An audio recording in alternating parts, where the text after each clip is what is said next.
ఒక్కరికి, చిన్నపిల్లలకు కూడా జవాబిచ్చే దేవుడు.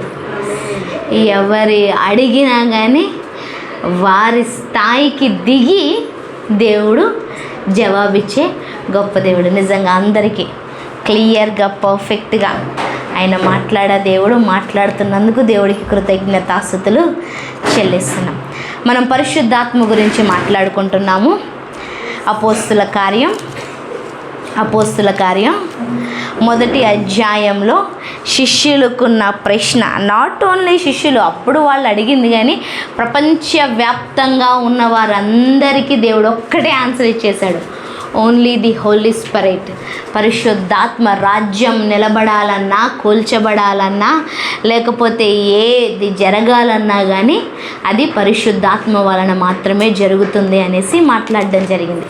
అయితే ఇప్పుడు 2వ అధ్యాయంలోకి చూద్దాం, అక్కడ ఏం చేశారు ఏంటి అనేది. పెంతుకోస్తు పండుగ దినము వచ్చినప్పుడు, అందరం చదువుదామా దయచేసి? అపోస్తుల కార్యం 2వ అధ్యాయం మొదటి నుంచి 13 వచనాల వరకు చదువుదాం. 13 వచనాల వరకు చదువుదాం. 2వ అధ్యాయం మొదటి నుంచి 13 వచనాల వరకు. 1, 2, 3 స్టార్ట్. పెంతుకోస్తు పండుగ దినము వచ్చినప్పుడు అందరూ ఒక చోట కూడి ఉండిరి. అప్పుడు వేగముగా వీచు బలమైన గాలి వంటి ఒక ధ్వని ఆకాశము నుండి అకస్మాత్తుగా వారు కూర్చుండి ఉన్న ఇల్లంతయు నిండెను. మరియు అగ్ని జ్వాలలు వంటి నాలుకలు విభాగింపబడినట్లుగా వారికి కనబడి వారిలో ఒక్కొక్కని మీద వ్రాలగా అందరూ పరిశుద్ధాత్మతో నిండిన వారై ఆత్మ వారికి వాక్శక్తి అనుగ్రహించిన కొలది అన్య భాషలతో మాట్లాడసాగిరి.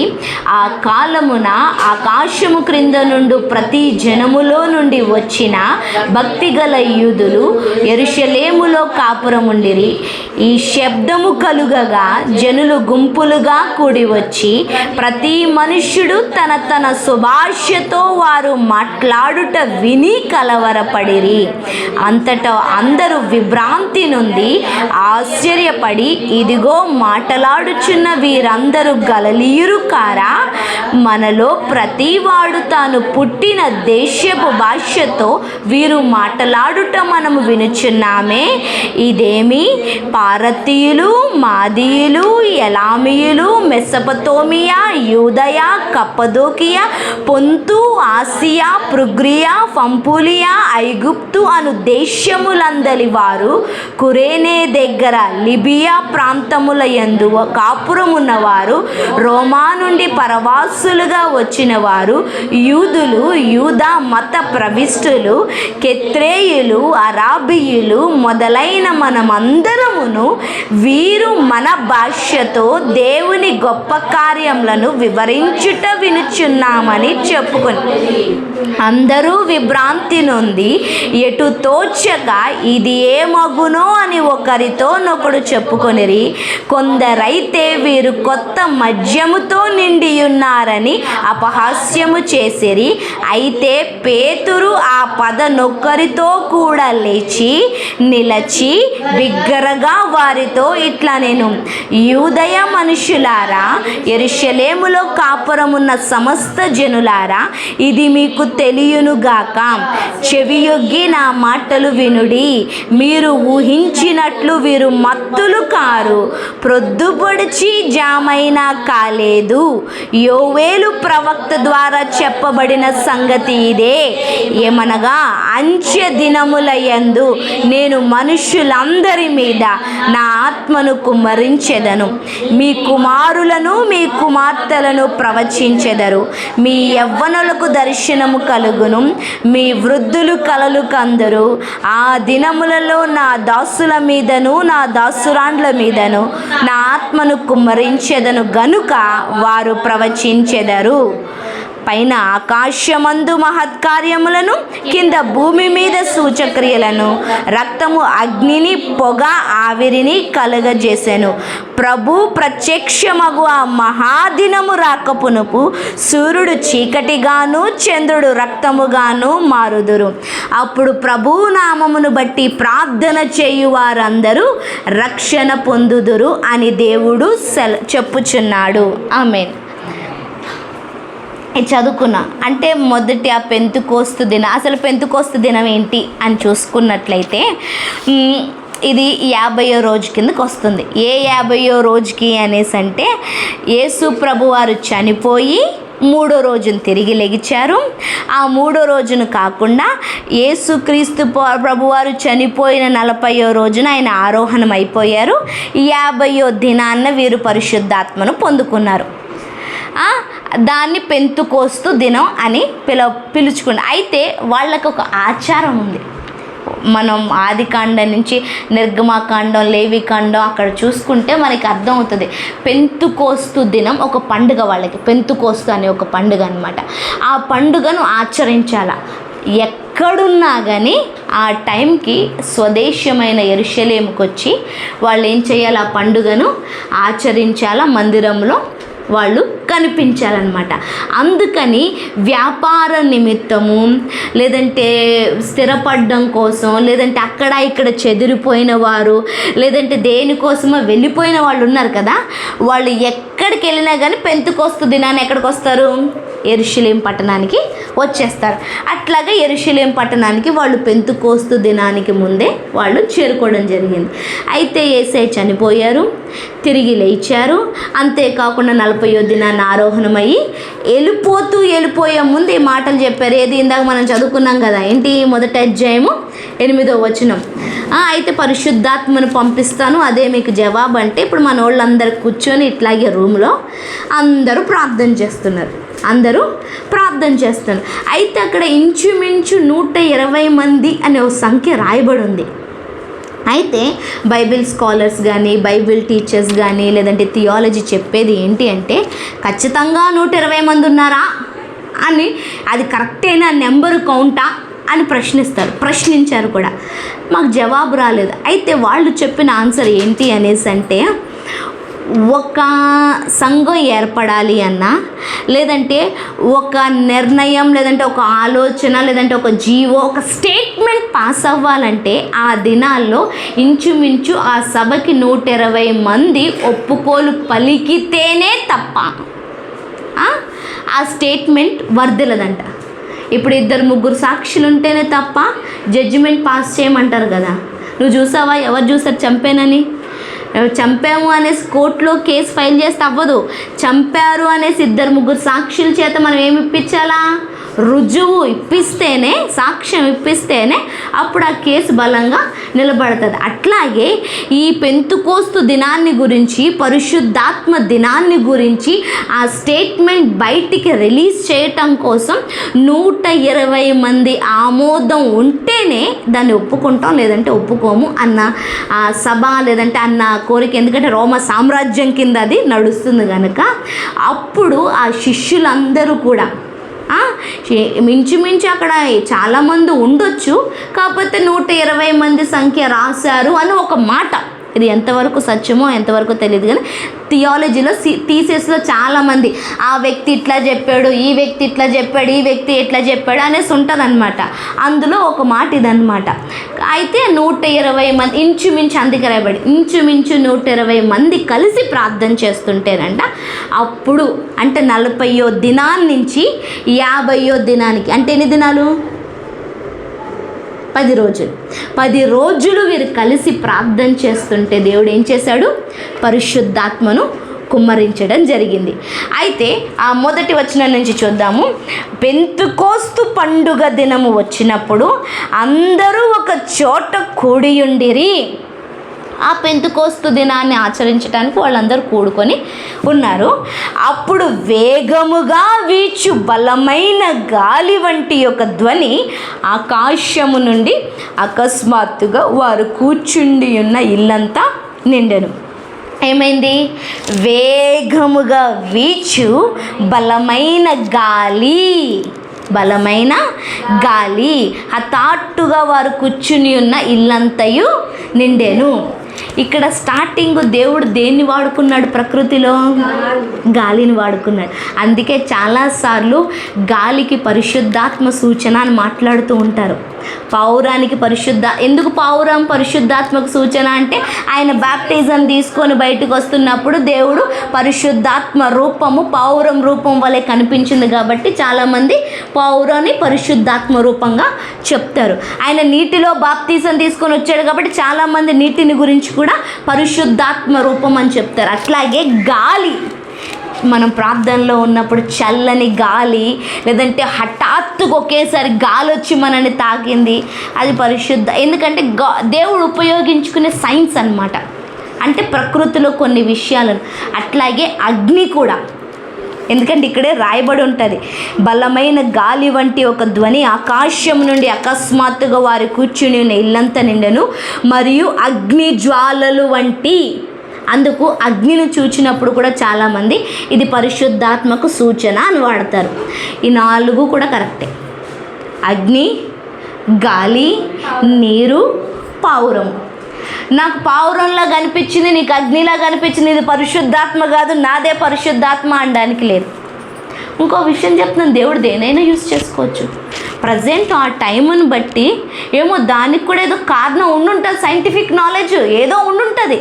మన జ్ఞానానికి ఇంకా తట్టలేదో, లేదంటే రెవల్యూషన్ రాలేదేమో, ఇంకా ఏముందో అట్లాగా దేవుడు రాబోతున్న దినాలు, లేదంటే ప్రజెంట్ ఇంకా ఆయన ఉపయోగించుకోలేనిదంటూ ఏమీ లేదండి. పరిశుద్ధాత్మకు సూచనగా దేవుడు దేన్నైనా ఎవరినైనా వాడుకుంటాడు. అయితే ఆ ఇల్లంతా నిండెను, అగ్ని జ్వాలలు వంటి నాలుకలుగా విభాగింపబడినట్లుగా వారికి కనిపించింది. ఏంటి? ఎట్లా కనిపించింది పరిశుద్ధాత్మ? ఇప్పుడు ఎట్లా కనిపించింది? అగ్ని నాలుక రూపంలో, ఒకే నాలుక, మళ్ళీ వాళ్ళ దగ్గరకు రాగానే మళ్ళీ ఆ నాలుకలు విభాగింపబడి, ఒక నాలుక ఆమె మీద, ఒక నాలుక ఈమె నాలుక మీద, ఒక నాలుక ఆమె నాలుక మీద, ఒక నాలుక ఆమె నాలుక మీద పడిపోయింది. ఒక్కొక్కరి మీద వ్రాలగా. అంటే ఏంటి? నా మీదకి ఆ నాలుక వచ్చి వ్రాలింది, ఆమె మీదకి ఆ నాలుక వచ్చి వ్రాలింది. అలా వ్రాలగా అందరూ పరిశుద్ధాత్మతో నిండిన వారై ఆ ఆత్మ వారికి వాక్శక్తి అనుగ్రహించిన కొలది అన్య భాషలతో మాట్లాడింది. నాలుక కదా, నాలుక ఫస్ట్ దేన్ని హ్యాండ్ ఓవర్ చేసుకుంది? నాలుకనే హ్యాండ్ ఓవర్ చేసుకుంది. నాకు చాలా క్వశ్చన్ స్టార్టింగ్లో, ఏంటి ప్రభువా, పరిశుద్ధాత్మ మొత్తం వచ్చింది ఓకే, కానీ ఫస్ట్ బాడీలో నువ్వు ఉపయోగించుకున్నది నాలుక. ఎందుకు నాలుకను ఉపయోగించుకున్నావు? రీజన్ ఏంటి? ఎప్పుడైనా ఆలోచించారా మీరు? చెయ్యిని కాదు, కాలును కాదు, కన్ను కాదు, జుట్టు కాదు, గుండె కాదు, మొత్తం బాడీ అంతా నింపాడు. కానీ మొదటి పార్ట్ స్పందించింది ఏంటి? నాలుక. ఎప్పుడైనా అడిగారా? లేకపోతే ఆలోచన వచ్చిందా? నేను చాలాసార్లు అడిగాను. అప్పుడు దేవుడు నాకు ఇచ్చింది ఏంటంటే, నాలుకలో జీవ మరణాలు ఉన్నాయి. 1, 2 ఆదికాండంలో సృష్టి ప్రారంభానికి, సృష్టి తయారు చేయబడ్డానికి ఏమొచ్చింది? వాక్కు బయటికి రావాలంటే ఏముండాలా? నాలుక ఉండాలా. అంటే ఏంటి? పరిశుద్ధాత్మ మన మీదకి వచ్చినప్పుడు ఫస్ట్, అంటే అది మాత్రమే కాదు, కానీ మనలో ఎక్కువ ప్రభావితం చేసేది లేకపోతే కంట్రోల్ చేయబడాల్సింది, ఫస్ట్ కంట్రోల్ చేయబడాల్సింది నాలుక, నోరండి. ఫస్ట్ నీ బాడీ అంతా కంట్రోల్లో పెడతా. ముందు నీ బాడీ కంట్రోల్లో పెట్టాలంటే ముందు ఏది కంట్రోల్లో ఉండాలా మేడం? ఏది కంట్రోల్లో ఉండాలా? ఏ కంట్రోల్లో ఉండాలా? ఈ ముందుకు రా. ఏది కంట్రోల్లో ఉండాలా? నాలుక కంట్రోల్లో ఉంటే మనం పరిశుద్ధాత్మ ఆధీనంలో ఉన్నట్టే. పరిశుద్ధాత్మ ఆధీనంలో ఉంటే దేవుడితో కలిసి నివాసిస్తున్నట్టు. దేవుడితో కలిసి నివసిస్తున్నట్టు. అయితే కిందంతా చూసిందైతే ఇదంతా భాషల వరాన్ని గురించి రాయబడింది. దీని గురించి చాలా గొడవలు ఉన్నాయి, చాలా విభేదాలు ఉన్నాయి, చాలా ట్రాన్స్లేషన్స్ ఉన్నాయి. ఒక్కొక్కళ్ళు ఒక్కొక్క విధంగా చెప్తారు. నువ్వు అవన్నీ ఏం పట్టించుకోవద్దు. అన్య భాషల వరం క్షేమాభివృద్ధిని కలుగజేస్తుంది. నీకు క్షేమాభివృద్ధిని కలుగజేస్తుంది, సంఘానికి క్షేమాభివృద్ధిని కలుగజేస్తుంది, దేశానికి క్షేమాభివృద్ధిని. నువ్వు ఆ శక్తితో అడిగితే దేవుడు ఇస్తాడు. వద్దు ప్రభువా నువ్వు పక్కన పెట్టావనుకో, సరే పక్కన పెట్టేసి వేరే దాన్ని ఫాలో అయిపో. అంతేగాని దీనివల్ల గొడవ పెట్టుకోవద్దు, టైం వేస్ట్ చేయొద్దు, దీనివల్ల నువ్వు లోపల చేదును అస్సలు పెట్టుకోవద్దు. అర్థమవుతుందా? అందరూ పొందుకోలేరు. అలా అని పొందుకున్న వాళ్ళందరూ గొప్పవారు కాదు, పొందుకోలేని వాళ్ళందరూ కూడా నీచులని కాదు. ఎందుకంటే ముందుకు వెళ్తుంటే అక్కడ రాయబడి ఉంటుంది, కొందరు అన్య భాషల వరముతో, కొందరు అన్య భాషలు వరానికి తర్జుమా చేసే వరముతో, కొందరు సూచక్రియల వరముతో, కొందరు మహత్కార్యాల వరముతో అని రాయబడి, కొందరు అపోస్తులుగా, కొందరు ప్రవక్తలుగా, కొందరు బోధకులుగా. అందరూ బోధకులు కాదు, అందరూ నాయకులు కాదు, అందరూ పాస్టర్లు కాదు, అందరూ టీచర్లు కాదు. వారి వారి పిలుపును. అందుకు నీకు ఇది లాభాన్ని చేకూరుస్తుందని నీకు రెవల్యూషన్ వస్తే అడుగు, దేవుడు నిమిషాల్లో ఇచ్చేస్తాడు.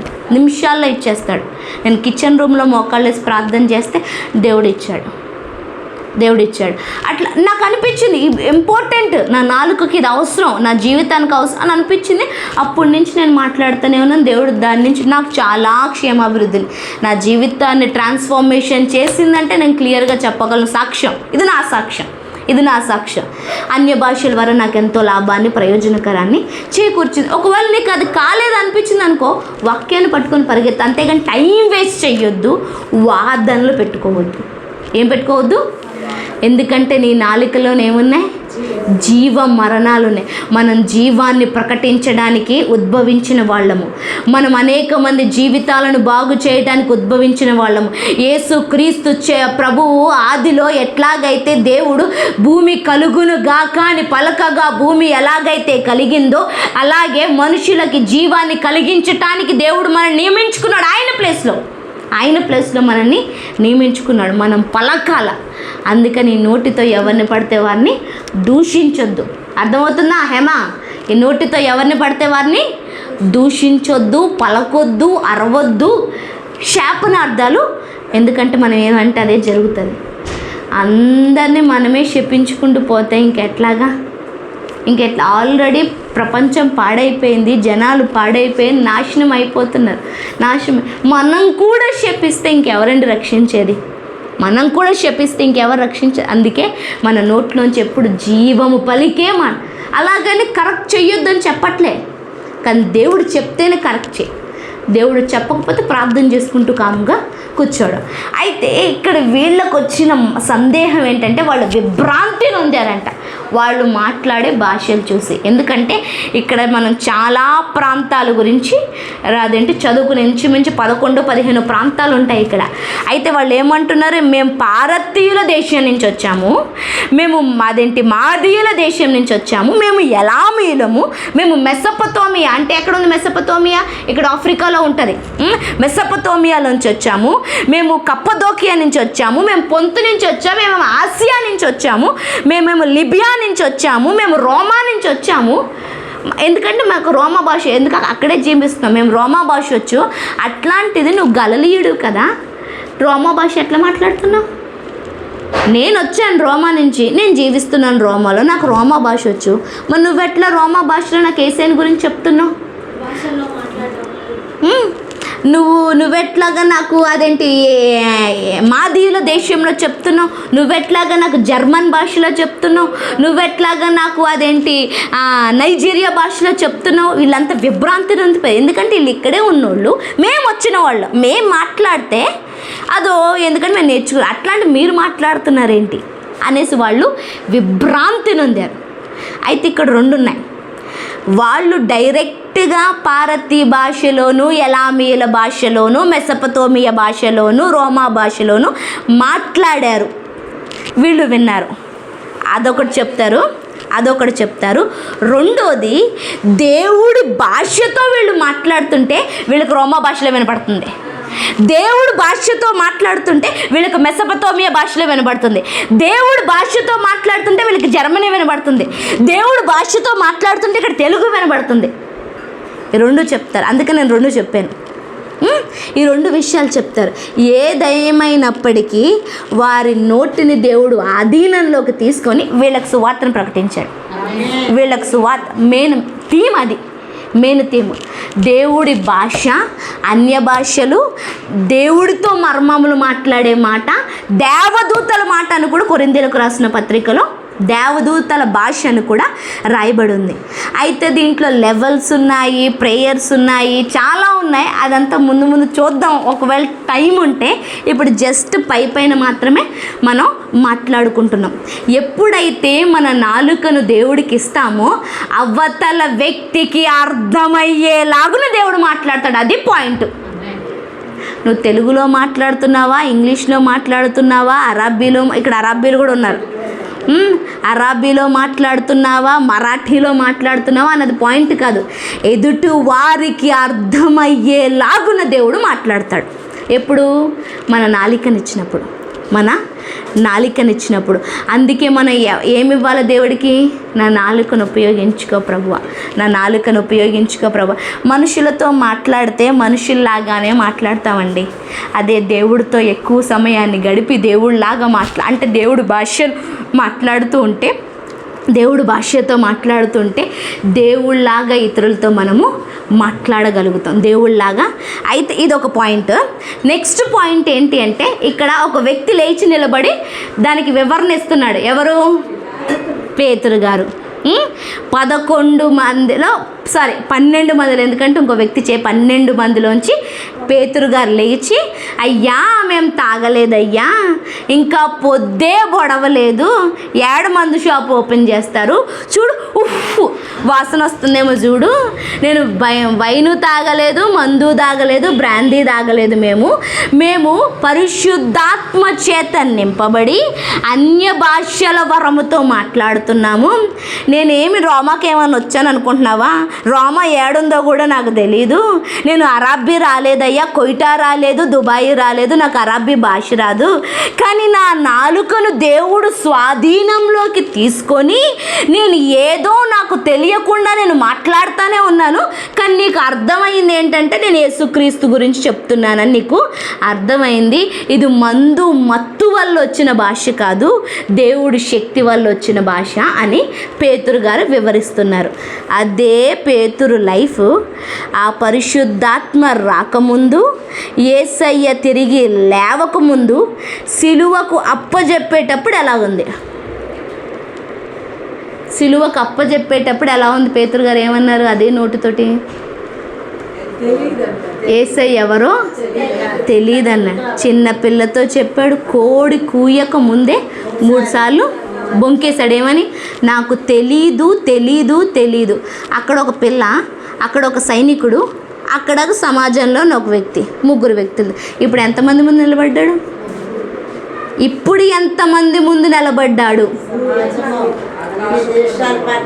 వేల మంది ముందు నిలబడ్డాడు.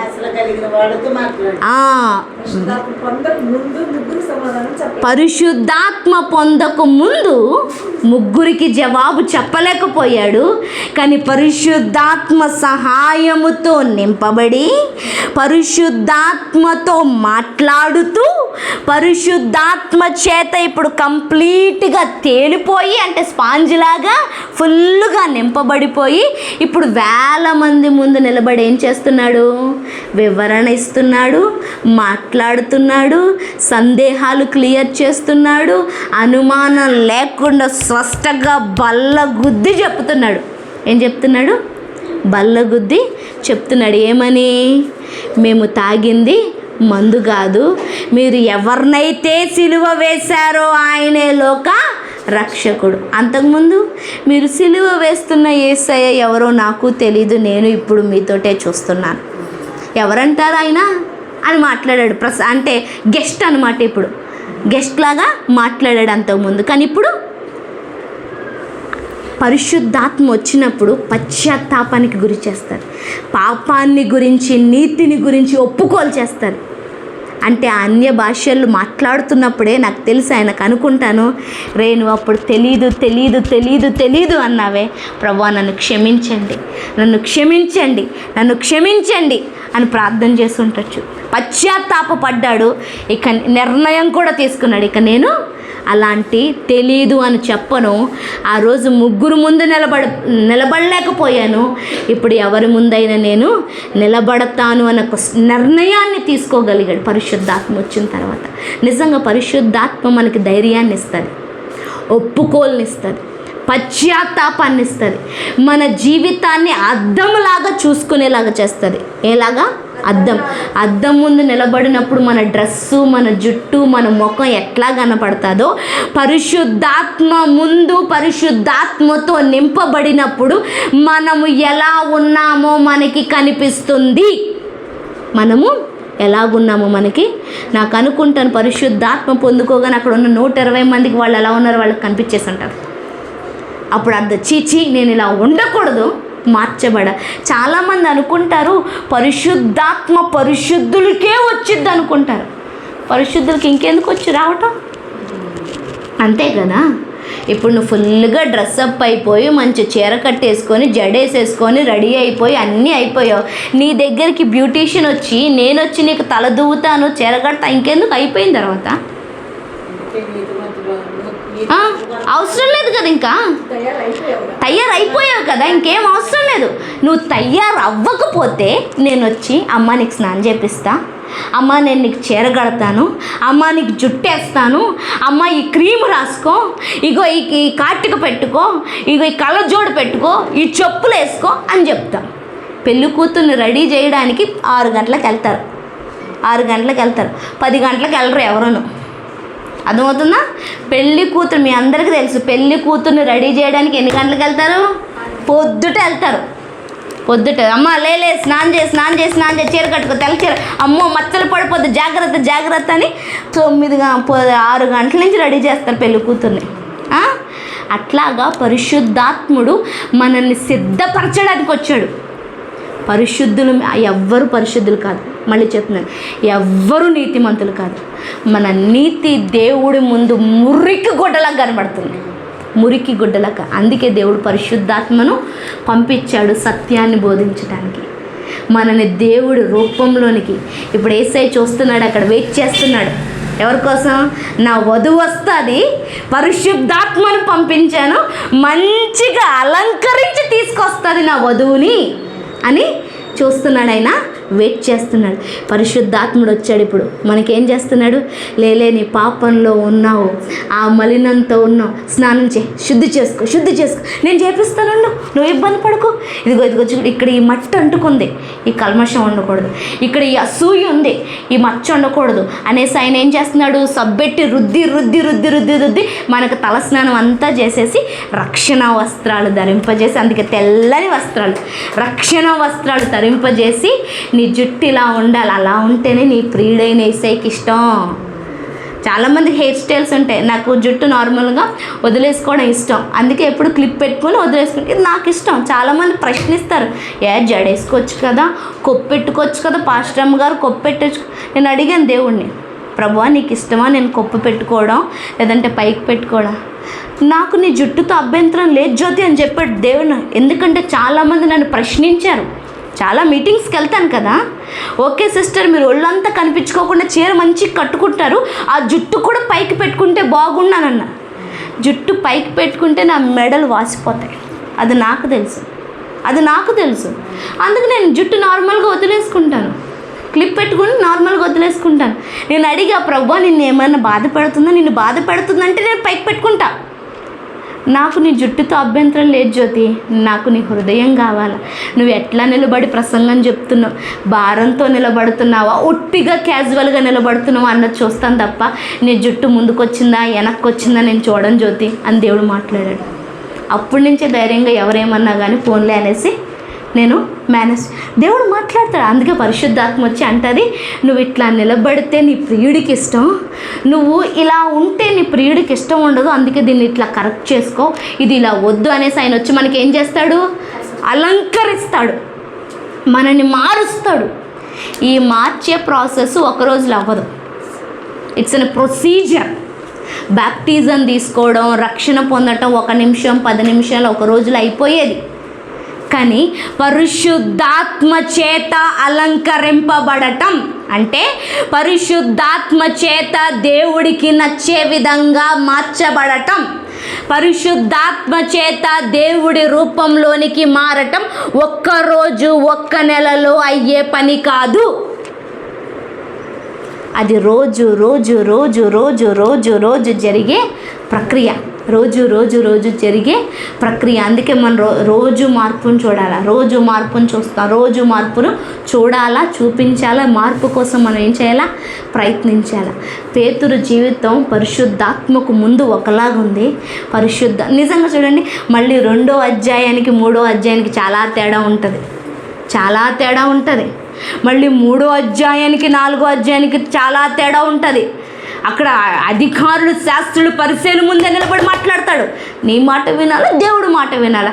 రే నువ్వు నన్ను ఏం చేసినా పర్లేదు, నువ్వు నన్ను చంపేసినా పర్వాలేదు, నేను ఇక కేర్ చెయ్యా, ఇక నేను నిన్ను కేర్ చెయ్యా, నేను నమ్ముకున్న దేవుణ్ణి నేను మహిమపరుస్తాను క్లియర్గా చెప్తాడు. అప్పుడేమన్నాడు? నాకెవరో తెలియదండి, ప్లీజ్ ప్లీజ్ ప్లీజ్ అన్నాడు. ఇప్పుడు నువ్వు నన్ను ఏం చేసినా పర్వాలేదు అని. ఎస్, రోజు రోజుకి మన జీవితంలో, మన శరీరంలో, మన ఆత్మలో, మన మనసులో, మన ఆలోచనలో మార్పు వస్తుంది, రావాలి. మార్పు వస్తుంది, రావాలా. అదే పరిశుద్ధాత్మ శక్తి. దానికి మనం ఒప్పుకోవాలండి, ఒప్పుకోవాలా. డోర్ తీస్తేనే ఎవరైనా లోపలికి వస్తారు. పరిశుద్ధాత్మ ఉన్నాడు కదా, నువ్వు చేసేసుకో అంటే ఆయన క్రమశిక్షణ లేని దేవుడు కాదండి. క్లియర్గా రాయబడి ఉంటుంది, ఆయన హీజ్ ఎ డిసిప్లైన్, క్రమము కలిగిన దేవుడు, క్రమము కలిగిన ఆత్మ.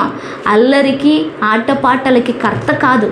అంటే ఏంటి? ఆయన వచ్చి ఏదో చేసుకుంటే నేను మనిషి అని రోబోట్ అంటారు, అంతే కదా. మిషన్ అక్కడికి వెళ్ళి ఏంటి, grinder machine, mixie switch on చేసి ఇట్లా అంటేనే అది ఆన్ అవుతుంది, లేదంటే ఆన్ అవ్వదు. దాన్ని ఏమంటున్నాం మనం? మిషన్ అంటున్నాం, ఎలక్ట్రికల్ మిషన్ అంటున్నాం. లేదంటే లేదు. ఒకవేళ దేవుడు ఆయనే వచ్చి ఆయనే చేసేసుకొని ఆయనే కడిగేసుకొని నీ ప్రమేయం లేకుండా వెళ్ళిపోతే మనం రోబోట్లు, మిషన్లు అవుతాం. అందుకే దేవుడు మనకి ఇష్టపూర్వకంగా ఒప్పుకోవాలి అని మనల్ని ఇష్టపడ్డాడు. అందుకే పాపం చేస్తున్నా కానీ మౌనంగా ఉన్నాడు, మళ్ళీ ఒప్పుకుంటే కార్యం క్షమిస్తున్నాడు. మనం కొన్నిసార్లు పడిపోవడానికి వెళ్ళిపోతున్నా కానీ మన ఇష్టంతో వెళ్తున్నాం కాబట్టి దేవుడు మౌనం. అయ్యయ్యో వెళ్ళొద్దురా అని చెప్తున్నాడు తప్ప నిన్ను బలవంతంగా లాక్కు రావట్లేదు. ఎందుకంటే దేవుడు స్వేచ్ఛకి ఇచ్చాడు, నిన్ను స్వాతంత్రానికి ఇచ్చాడు. అందుకే మనం ఎప్పుడు కూడా పరిశుద్ధాత్మ చేత లోబడుతూ ఏం చేయబడాలా? ఒప్పుకోవాలా. పేతురు ఒప్పుకున్నాడు గనక 3000 మందికి అయినా బ్యాప్టిజం ఇచ్చాడు, రక్షణ సువార్తను ప్రకటించాడు. ఆయన మాట్లాడుతుంటే అక్కడ ఉన్న వాళ్ళ గుండెలు బద్దలైపోయినాయి అంట. ఏమైపోయినాయి? గుండెలు బద్దలైపోయినాయి. పేతురు గొప్పతనమా అంటే కాదు, పేతురు లోపల ఉన్న పరిశుద్ధాత్మ గొప్పతనం. ఒకవేళ పేతురు వాళ్ళెవరో అరుస్తున్నారు, గంతులేస్తున్నారు, కేకలేస్తున్నారు, కింద పడిపోయి దొల్లుతున్నాడు, అదేదో నాకు భాష అర్థం కావట్లేదు, నేను పొందుకోను అని అన్నాడు అనుకో, ఇక్కడ పేతురు పేరు రాయబడకపోయేది. ఇస్కరియోతు యూదాలాగున. మళ్ళీ చెప్తున్నాను, నేను రిపీట్ చేస్తున్నాను. వాళ్ళు పడిపోయి దొల్లుతున్నారు, అరుస్తున్నారు, పెద్ద పెద్ద కేకలేస్తున్నారు. ఆ భాష నాకు అర్థం కావట్లేదు, భాషలకి అర్థం చెప్పే వరమే లేదు, నేను పొందుకోను అని అన్నాడు అనుకో. చెప్పుంటే ఈరోజు సంఘం పేతురు ద్వారా ఏర్పరచబడేది కాదు. ఏమో యోహానో, ఆంద్రేయో, లేదంటే మనతోమానో ఎవరో ఒకరి పేరు రాయబడి ఉండేది అక్కడ. పేతురు ఒప్పుకున్నాడు. అయితే చాలామందికి ప్రశ్న ఉంటుంది, ఆ ప్రశ్నకు నేను ఆన్సర్ చెప్పేస్తాను. ఎందుకు పడిదొలుతున్నారు? ఎందుకు అరుస్తున్నారు? వాళ్ళు ఏం మాట్లాడుతున్నారో వాళ్ళకే తెలియదంట, మరి మాకేం తెలుసు? పరిశుద్ధాత్మ పొందుకున్న నేను మౌనంగా లేనా? ఆమె ఎందుకు అరుస్తుంది? పరిశుద్ధాత్మ పొందుకున్న నేను నిలబడలేదా? ఆమె ఎందుకు పడిపోయింది? ఆమె ఎందుకు పడిపోయింది? ఇవన్నీ చూసినప్పుడు స్టార్టింగ్లో పరిశుద్ధాత్మ అందరి మీదకి వచ్చింది. అయితే వాళ్ళు దొల్లారా పడ్డారా ఇక్కడ క్లియర్గా రాయబడలేదు. ఏదైనా జరిగి ఉండొచ్చు, ఏదైనా. అయితే ఇప్పుడు ప్రజెంట్ మనకు కనిపిస్తుంది ఏంటంటే, కొంతమందికి పరిశుద్ధాత్మ రాగానే కొంతమంది గట్టిగా అరుస్తూ కేకలేస్తూ అన్య భాషల్లో మాట్లాడుతూ దొల్లుతూ ఉన్నారు. తప్ప అండి అంటే తప్పు కాదు. సరే, వాళ్ళు పరిశుద్ధాత్మను పొందుకున్నారు, నిలబడ్డారు, మౌనంగానే ఉన్నారు, కంట్లోంచి నీళ్ళు వస్తున్నాయి, లేదంటే అట్లాగే ఉండి పరిశుద్ధాత్మ దర్శనం చూస్తున్నారు. మరి అది తప్ప అండి అంటే అది తప్పు కాదు, అది కూడా తప్పు కాదు, అది కూడా తప్పు కాదు. మోషే సముద్రాన్ని 2 పాయలు చేశాడు. యెహోషువ సూర్యుని చంద్రుడిని ఆపేశాడు. ఇద్దరిలో ఎవరు గొప్పోళ్ళు? అది మామూలుగా మాట్లాడుకుందాం పర్సన్స్ విధంగా. మోషే గొప్పోడా, యెహోషువ గొప్పోడా? ఇద్దరు గొప్పోళ్ళే. ఆయన సముద్రాన్ని ఆపేశాడు కాబట్టి ఆయన గ్రేటు, ఆయనే కరెక్టు. లేదంటే ఈయన సూర్యచంద్రుణ్ణి ఆపేశాడు కనుక ఈయనే కరెక్టు.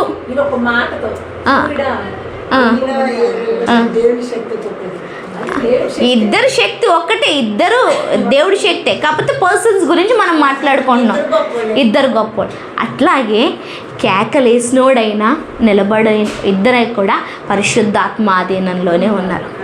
పరిశుద్ధాత్మ ఆధీనంలో కొందరు తట్టుకోగలుగుతున్నారు, కొందరు తట్టుకోలేకపోతున్నారు.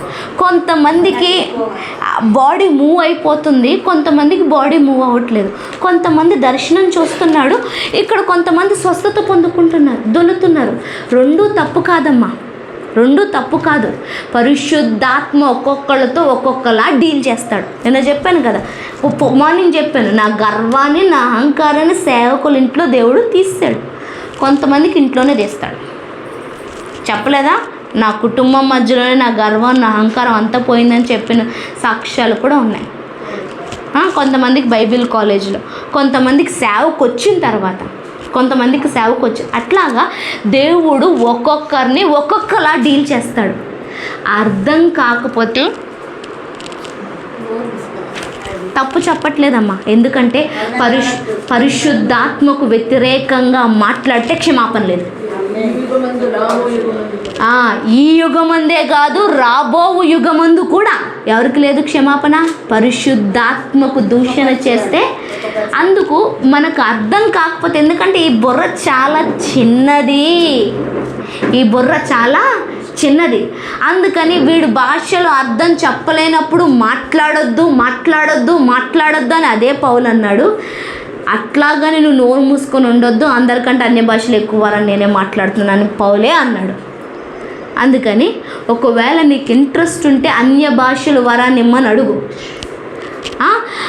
దానికి అర్థం కావాల్సిన అన్య భాషలు వరానికి అదేంటి అర్థం చెప్పే వరం కూడా ఇమ్మని అడుగు, అది కూడా ఇస్తాడు దేవుడు. లేదు అంటావా, నువ్వు వాక్యం ద్వారా ప్రార్థన ద్వారా ఫాలో అయిపో, అంతేగాని దూషణ మాత్రం, దాని ద్వారా శాపం మనమే తెచ్చుకుంటాం, దాని ద్వారా బ్లెస్సింగ్స్ మనమే ఆపేసుకుంటాం, దాని ద్వారా పరిశుద్ధాత్మ ద్వారా జరిగే అద్భుత కార్యాలు సూచక్రియలు మన జీవితంలో మన ద్వారా పరిచర్యలో జరగవు. ఒక్కొక్కరిని ఒక్కొక్కలా డీల్ చేస్తాడు. అందుకని ఎప్పుడు కొంతమంది, మళ్ళీ ఇదొకటి ఉంది, కొంతమంది ముందుకు పడతారండి, కొంతమంది వెనక్కి పడతారండి. ఇదేంటండి?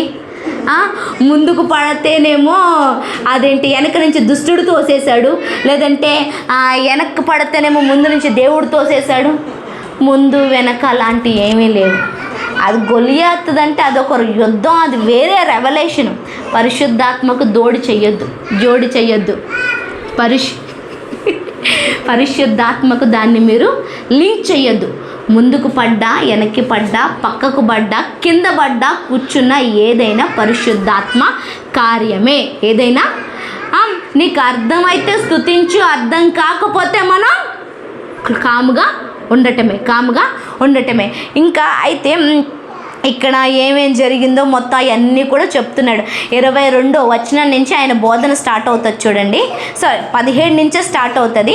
ఇవన్నీ చూసినట్లయితే, ఇవన్నీ చదివితే ఒకవేళ దీన్ని బట్టి మనకు అర్థమయ్యేది ఏంటి అంటే, పేతురికి వాక్యం తెలుసు. పేతురికి యోవేలు గ్రంథంలో అది రాయబడింది అని చెప్పాడంటే యోవేలు గ్రంథాన్ని చదివాడనా? తెలుసు ఆయనకు తెలుసు, చదివితేనే కదా చెప్పాడు. చదవకుండా చెప్తాను. నేను అపోస్తుల కార్యాన్ని ఇంచుమించు నాకు తెలిసిన రక్షణ పొందిన నుంచి ఇప్పటి వరకు 20 సార్లు చదివాను, 30 సార్లు చదివాను అపోస్తుల కార్యం. అందుకే నేను అపోస్తుల కార్యం గురించి ఇప్పుడు ఆ పాయింట్ గురించి చెప్తున్నాను, మొత్తం కాదు, ఆ పాయింట్ గురించి నేను చెప్తున్నాను. నేను చదివాను కాబట్టి. అట్లాగే యోవేలు గ్రంథాన్ని చదివాడు, అందులో పరిశుద్ధాత్మ కార్యం చేయబోతుందని ఆయన తెలుసుకున్నాడు కాబట్టి ఇప్పుడు ఏం చేస్తున్నాడు? ఆయన చెప్తున్నాడు. అంటే పేతురు దేని మీద టైం పెట్టాడు, దేని మీద ఇంట్రెస్ట్ పెట్టాడు? వాక్యం మీద ఆయన టైం పెట్టడం, వాక్యం మీద ఇన్వెస్ట్ చేయడం జరిగింది. అట్లా పామరుడే కానీ ఏంటి, తెలుసుకోవాలి. మరి చదివాడో లేకపోతే చదివిపించుకున్నాడో లేదంటే ఎవరైనా చదువుతుంటే పక్కన కూర్చొని విన్నాడో, మొత్తం మీద యోవేలు గ్రంథం మీద ఆయనకు ఒక పట్టు ఉంది, అదే చెప్తున్నాడు. అయితే ఏం చేయాలి మనం? పరిశుద్ధాత్మ ఉందని వాక్యాన్ని నెగ్లెక్ట్ చెయ్యొద్దు. పరిశుద్ధాత్మ వాక్యము 2 చెరో అడుగు అంటే చెరో కాలు. ఒక కాలుతో వెళ్ళిపోతామా మనం? ఇంకొక కాలేమా? ఒక కాలు ఇంకొక కాలు వేస్తేనే ఒక అడుగు అవుతుంది, ఒక కాలు ఇంకొక కాలు వేస్తేనే ఒక మెట్టు ఎక్కుతాం. అలాగే వాక్యము పరిశుద్ధాత్ముడు 2 కలిస్తేనే ముందుకు వెళ్తాము, ముందుకి వెళ్ళగలుగుతాం. పరిశుద్ధాత్మ వచ్చిన తర్వాత వాక్య పఠనం ఎక్కువ అవ్వాలి తప్ప తక్కువ అవ్వకూడదు. పరిశుద్ధాత్మ వచ్చిన తర్వాత వాక్యం నీకు అర్థం అవ్వాలి కానీ నెగ్లిజెన్సీ మనం చేయకూడదు. ఎజెకియా అన్న ఎప్పుడు ఏం చెప్తారు తెలుసా? 51% వాక్యం చదవాలా, 49% ప్రార్థన. అంటే చాలామంది 50% అంటారు. కరెక్టే, 50% నువ్వు 1 గంట ప్రార్థన చేస్తే 1 గంట వాక్యంతో ఉండాలి, కరెక్టే. ఆయన అంటున్నాడు ఏంటంటే వాక్యము పరిశుద్ధాత్మని కదిలిస్తుందంట. అందుకనేసి ఇంకొక మెట్టు అంటే ఏంటి, 1 గంటన్నర వాక్యం చదివి 1 గంట ప్రార్థన చేయి, 1 గంట ప్రార్థన చేయి. 2 బాగా పనిచేయటం నువ్వు చూస్తావు. నా గొర్రెలు నా స్వరాన్ని వినును. మనం పరిశుద్ధాత్మ స్వరాన్ని వినాలంటే ఆకాశం నుంచి స్వరం మాటికి రాదు. ఎస్ ఆకాశం నుంచి ప్రతిసారి మనకి స్వరం వినబడదు. ఆకాశం నుంచి ప్రతిసారి మనకి దర్శనాలు రావు. ఆకాశం నుంచి ప్రతిసారి అద్భుతాలు జరగవు. లోపలే ఉన్నాడు కాబట్టి లోపల నుంచి చల్లని మెల్లని స్వరం వినబడాలి. లోపల నుంచి దర్శనాలు రావాలి అంటే లోపల ఉన్న పరిశుద్ధాత్ముడు దర్శనాలు అదేంటి ఆ యొక్క కళలు ఇస్తాడు, ఆ ప్రవచనాలు ఇస్తాడు, ఆ భాషలు ఇస్తాడు. లోపల నుంచి రావాలి అంటే నా గొర్రెలు నా స్వరాన్ని వినాలి అంటే వాక్యం వినేవాడు పరిశుద్ధాత్మ స్వరాన్ని ఈజీగా వినగలడు.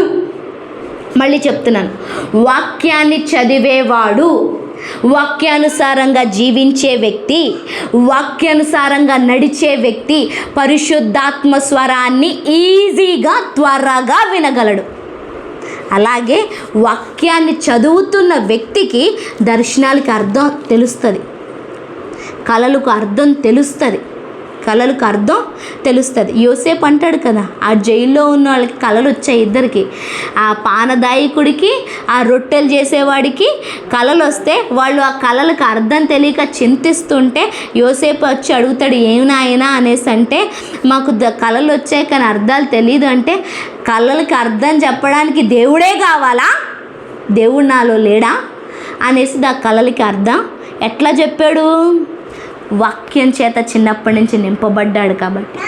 ధర్మశాస్త్రం చేత అప్పుడు వాళ్ళకుంది తోరాయే ధర్మశాస్త్రమే, అప్పుడున్న కొంచెం వాక్యమే ఆజ్ఞలే, దేవుడు చేత నింపబడిన కొద్ది వాక్యం చేత. యాకోబు ఎంత నేర్పించాడో మరి, ఆ 13 సంవత్సరాలకి ఎంత నేర్పించాడో ఆ కొంతదే తన మనసులో పెట్టుకున్నాడు కనుక ఆ దర్శనాలకి అర్థము, దేవుడితో సంబంధం కలిగి ఉన్నాడు కనుక చెప్పగలిగాడు. అలాగే కొన్ని మర్మాలకు అర్థం తెలియాలి అన్నా, జీవితానికి మూలం తెలియాలన్నా, జీవితానికి అర్థం తెలియాలన్నా, మన జీవితానికి ఉన్న ప్రశ్నలకు జవాబు రావాలన్నా పరిశుద్ధాత్ముడే.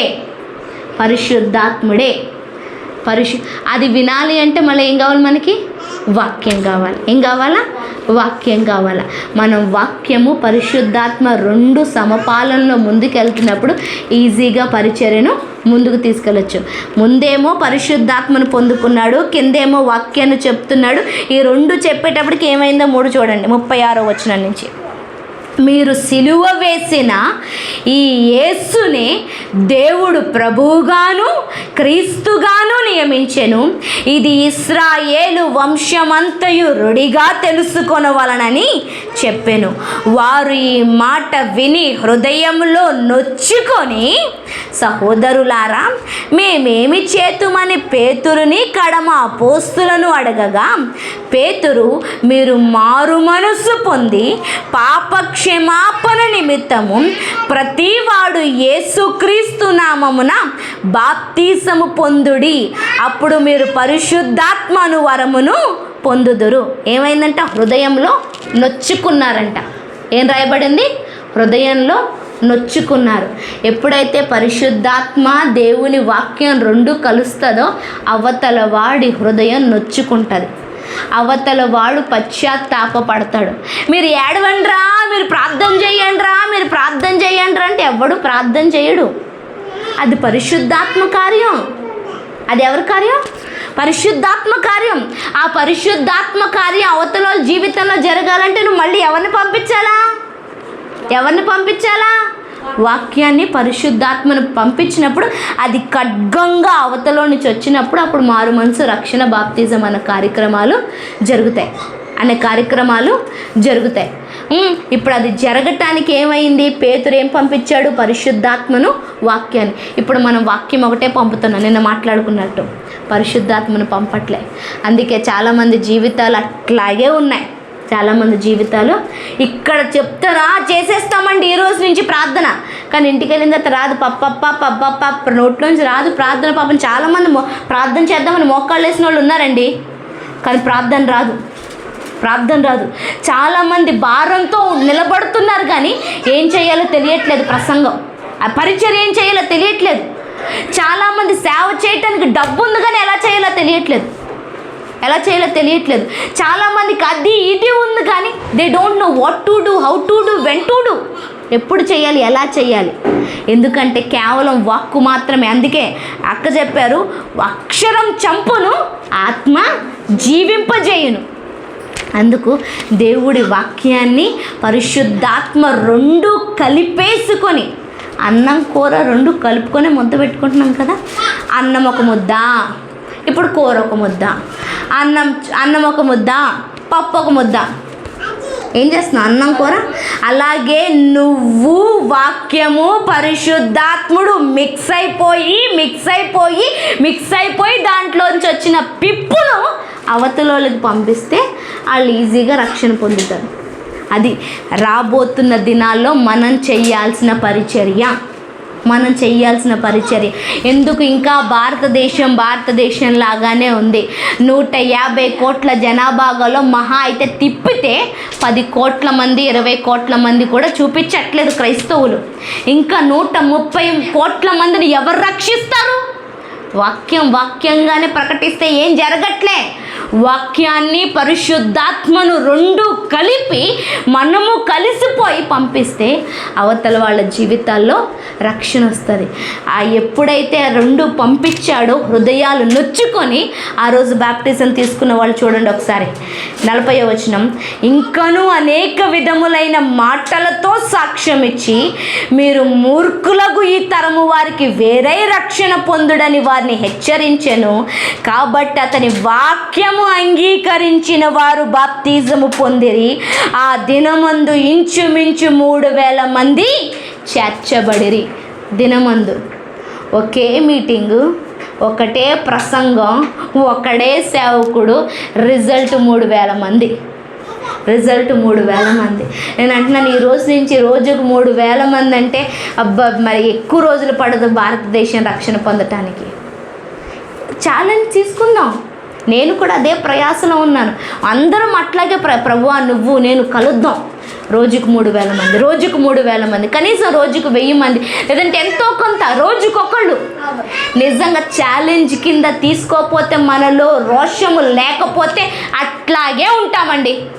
రోషం తెచ్చుకోం. ఈ వాక్యం ఎందుకు చేసా? పరిశుద్ధాత్మ తండ్రి మనకి రోషాన్ని కలిగించేవాడు కూడా, పరిశుద్ధాత్మ మనలో ఉన్న బద్ధకాన్ని తీసేవాడు కూడా, పరిశుద్ధాత్ముడు సాక్ష్యాన్ని పలికించేవాడు కూడా, పరిశుద్ధాత్మ తండ్రి హృదయాల్ని బద్దలు కొట్టేవాడు, హృదయాన్ని బద్దలు కొట్టేవాడు. ఈరోజు ఆయన బద్దలు కొట్టడానికి సిద్ధంగా ఉన్నాడు. దానికి నీ నోటు, నీ వాక్కు అవసరం. ఏమవసరం? నీ వాక్కు చాలా అవసరం. అందుకని ప్రజలు సిద్ధంగా ఉన్నారు. ప్రజల్లో తప్పు లేదు, ప్రజల్లో తప్పు అస్సలు లేదు.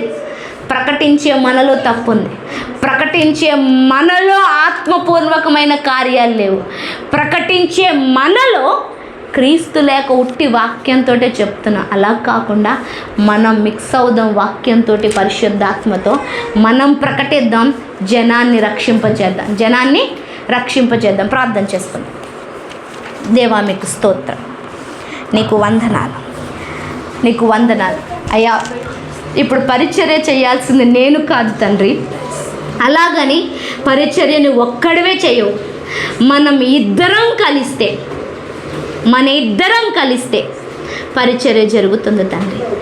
పరిచర్య జరగాలి అంటే నువ్వు నేను ఇద్దరు ప్రేమించుకోవాలి.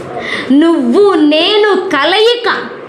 అవునయ్యా, పరిశుద్ధాత్మకు ఒప్పుకున్నప్పుడు, నాలో నీకు నచ్చనివన్నీ తీసేసినప్పుడు, నీకు నచ్చే విధంగా నేను బాగుపడినప్పుడు తండ్రి, అయ్యా ఇదిగో తండ్రి, అలంకరింపబడినప్పుడు నీ పక్కన కూర్చొని మనకు వివాహం జరుగుతుంది. అయ్యా ఇప్పుడు నన్ను శుద్ధి చేసుకునే టైము, నన్ను కడుక్కునే టైము. మన ఇద్దరం కలిసి పరిశుద్ధాత్ముడా నన్ను అలంకరించు అని అడుగుదాం. అలంకరించండి తండ్రి. పరిశుద్ధాత్మను పొందుకున్న నాలికను నీ ఆధీనానికి అప్పచెప్తున్నాను. పరిశుద్ధాత్ముడా నాలోంచి మాట్లాడండి. దేవుని మాటలు మాట్లాడండి. దేవుడి మర్మాలు మాట్లాడండి. అయ్యా నాకు క్షేమాభివృద్ధి కలిగేటట్లు, సంఘానికి క్షేమాభివృద్ధి కలిగేటట్లు అన్య భాషల వరం అవసరమని నేను అనుకుంటున్నాను. ఇంకా అత్యధికమైన అన్య భాషల వరంతో నింపి నన్ను నడిపించండి. నా దేశానికి క్షేమాన్ని కల్పించే విధంగా అయ్యా ఆత్మపూర్వకమైన సేవ చేసేటట్లు. అయ్యా పేతురు ఒక్కడు నిలబడితే సంఘం స్థాపించబడింది. అయ్యా ఒక్క ప్రసంగానికి 3,000 మంది రక్షింపబడ్డారు తండ్రి. అయ్యా నా దేశంలో 150 కోట్ల మంది ఇంకా అలాగే ఉన్నారు తండ్రి.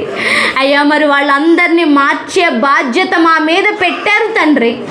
వాళ్ళందరినీ మార్చే బాధ్యత మా మీద పెట్టారు. మేము ఇంకా ఒట్టివారముగానే ఒట్టి మా మాటలు మాత్రమే ప్రకటిస్తే ఏమి జరగదయ్యా, ఏమీ జరగదు. పరిశుద్ధాత్మకు నేను ఒప్పుకుంటున్నాను తండ్రి.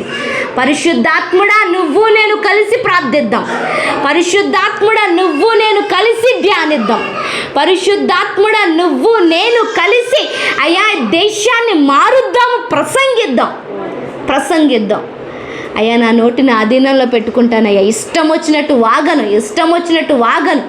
జీవమరణాలు ఉన్నాయ్యా, నా నాలుకలో జీవమరణాలు ఉన్నాయి తండ్రి. ఇక నుంచి నీ ఆధీనంలోంచి తండ్రి నాలోంచి మీరు మాట్లాడమంటూ నా జీవితాన్ని పరిచర్య నీ హస్తానికి అప్పచెప్తూ యేసు క్రీస్తు నామంలో ప్రార్థిస్తూ మిమ్మల్ని మహిమపరుస్తున్నాను తండ్రి. ఆమేన్. బ్రేక్ తీసుకుందాం.